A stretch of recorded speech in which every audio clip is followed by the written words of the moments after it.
Welcome to the Introduction to Brooks Expert Support Tool software. The topic we will cover is data logging.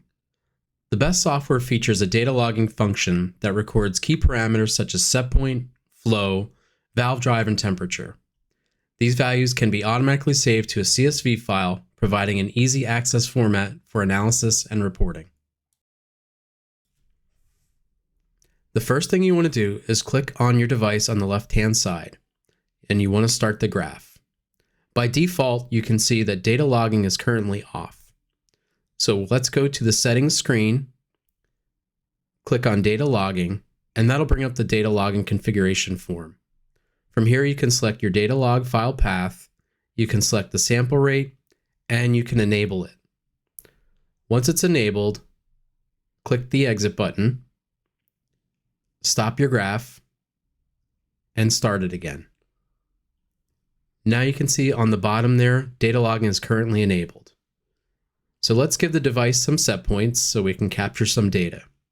So we're going to give it a 25% set point, 50% set point, 75% set point,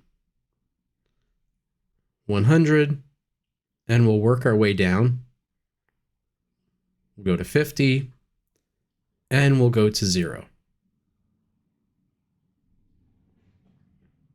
So now we have some data that's captured. Let's click the stop button on the graph, go back up to the settings menu, data logging, and let's close the data log. Now we want to open the file. It's a CSV file. So here we can open it directly in Microsoft Excel. Once you're in Excel, you can create a graph or process the data however you see fit. Here, we're just going to create a simple graph showing all the data that we captured.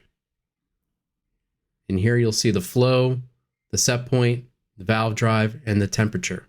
Now that you have this data, you can use it for any kind of analysis, performance review, or any kind of troubleshooting. We hope you found this helpful, and thanks for tuning in.